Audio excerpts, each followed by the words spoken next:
Yuksalish maktablarini bitirgan o'quvchilar chet elga o'qish imkoniyati bormi? Albatta. Annyeonghaseyo, assalomu alaykum hammaga. Demak, bugungi videomizda biz Yuksalish maktabini Koreyadagi hamkor universitetlari haqida so'z olib boramiz. Ustozimiz Muhammadali Eshonqulov 2024-2025-yillar davomida Koreyaga tashrif buyurdilar va bu tashrifi davomida 5 ta universitet bilan memorandum imzoladilar. Bu universitetlar quyidagicha: Daejeon Universiteti, Konkuk Universiteti, Semyung Universiteti, Hosan Universiteti va Korea Lift College hisoblanadi. Demak, bugungi videoda bizning asosiy hamkorlardan biri Daejeon Universiteti haqida so'z olib boramiz. Daejeon Universiteti 1991-yil tashkil qilingan bo'lib, 1992-yildan boshlab ish faoliyatini boshlagan. Koreyaning Pochon shahrida joylashgan bo'lib, hozirda juda ham keng qamrovli talabalarga ta'lim berib kelmoqda. Xususan, bu universitet juda ham boy universitet hisoblanadi. Sababi shaxsan o'zim ko'rganman. Daejeon Pyongwon, ya'ni Daejeon kasalxonasi ham bor. Daejeon Yoja Hakko, ya'ni qizlar uchun alohida maktabi bor. Daejeon Art School, art ya'ni san'atga ixtisoslashgan maktabi ham bor.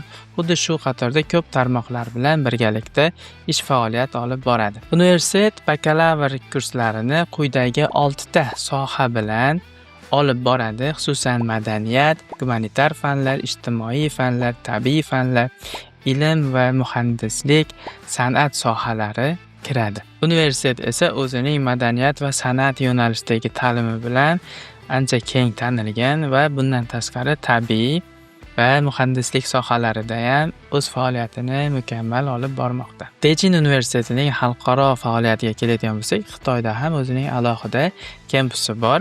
Bundan tashqari Socho University va Harbin Normal University bilan ham birgalikda 2+2 dasturi asosida ish faoliyatini olib boradi. Bu degani talabalar ikkita mamlakatda chet el muhitida o'qish imkoniyatiga ega bo'ladilar. Hozirgi kunda turli davlatlardan Daejeon Universitetida talabalar tahsil olib kelmoqdalar.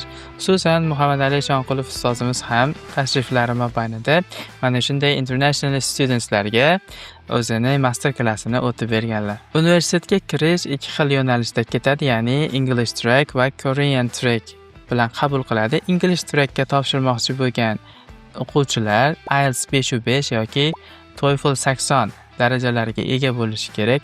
Korean trackka topshirmoqchi bo'lgan o'quvchilar esa TOPIK 3 darajaga ega bo'lishi talab qilinadi. To'lov kontraktlariga keladigan bo'lsak, bu 1 yiliga $6,000 dan $8,000gacha to'lovni talab qiladi.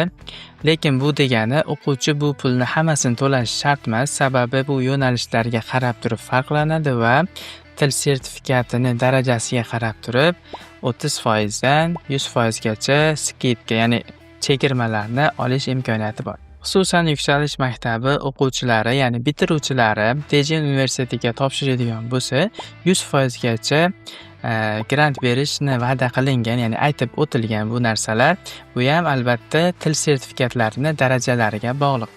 Shuning uchun hozirda barcha yuksalish maktablarida koreys tili darslari yo'lga qo'yilgan. Bu esa o'quvchilarni maktabni bitirgandan keyin Koreya universiteti talabalari bo'lish imkoniyatini beradi. Yana qo'shimcha ma'lumotni olmoqchi bo'lsangiz, biz veb-saytda pastda linklarda qoldiramiz. Bemalol kirib, universitet haqida o'rganishingiz mumkin. Keyingi videolarda boshqa hamkor universitetlarimiz haqida so'z olib boramiz.